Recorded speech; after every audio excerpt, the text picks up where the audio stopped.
Ada di tengah-tengah kita, lebih utama dari segala sesuatu. Kasih Bapa. Maka bangkitlah ia dan pergi kepada bapaknya. Ketika ia masih jauh, ayahnya telah melihatnya, lalu tergeraklah hatinya oleh belas kasihan. Ayahnya itu berlari mendapatkan dia, lalu merangkul dan mencium dia. Lukas 15 ayat 20. Sahabat Iktus bermula dari Taman Eden, yaitu kasih Allah yang menginginkan kebahagiaan dan kecukupan hidup bagi manusia. Diciptakan sungguh amat baik dan disediakan segala sesuatu yang terbaik baginya. Namun, manusia memberontak terhadap Allah dan jatuh ke dalam dosa, hingga terputus hubungan dengan Allah. Akankah kasih-Nya berakhir? Tidak. Dalam kasih-Nya, Allah menanti manusia untuk datang kembali kepadanya. Inilah kisah seorang bapa yang memiliki harta kekayaan dan tinggal dengan kedua anak laki-lakinya. Ayat 11. Hukum Yahudi mengharuskan orang tua mewariskan kekayaannya kepada anak-anaknya. Apa yang terjadi ketika seorang anaknya menghabiskan semua harta yang menjadi warisannya? Melalui perumpamaan ini, kita akan melihat limpahan belas kasih Bapa kepada anaknya yang hilang. 1. Anak bungsu gambaran orang berdosa.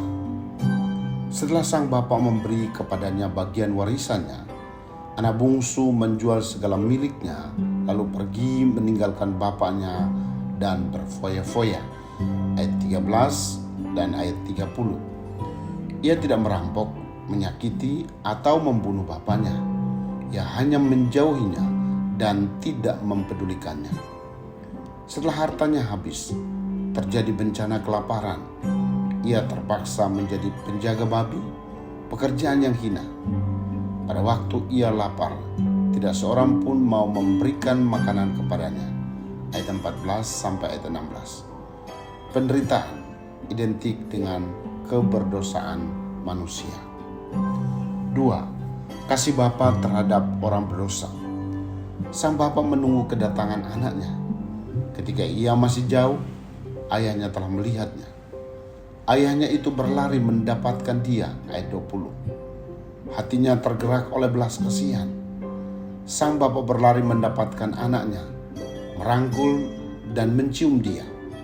Ia rela merendahkan dirinya demi menyambut anaknya itu.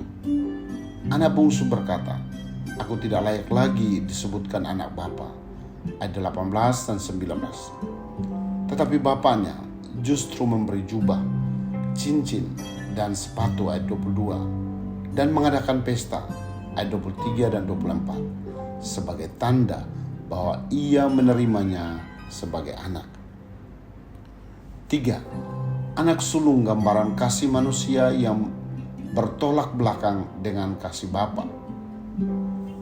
Sikap anak sulung adalah menjadi marah dan tidak mau ikut pesta karena iri hati.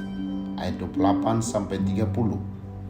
Ia pun mengaku bertahun-tahun melayani bapaknya dan tidak pernah melanggar perintah bapaknya. Ayat 29.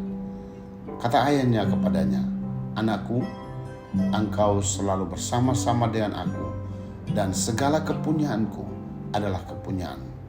Kita patut bersukacita dan bergembira karena adikmu telah mati dan menjadi hidup kembali.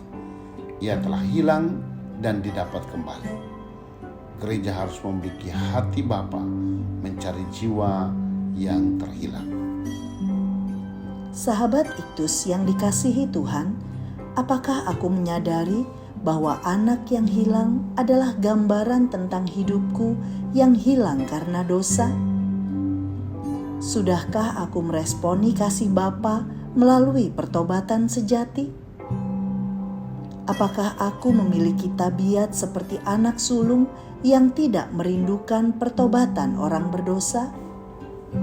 Tuhan Yesus, aku bersyukur atas belas kasih-Mu yang begitu besar menerimaku pribadi yang tidak layak untuk dikasihi.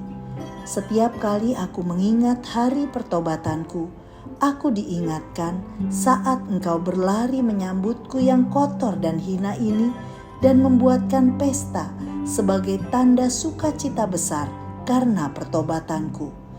Berikan kepadaku belas kasih-Mu yang merindukan pertobatan jiwa-jiwa yang terhilang dari setiap suku, kaum, dan bahasa. Amin.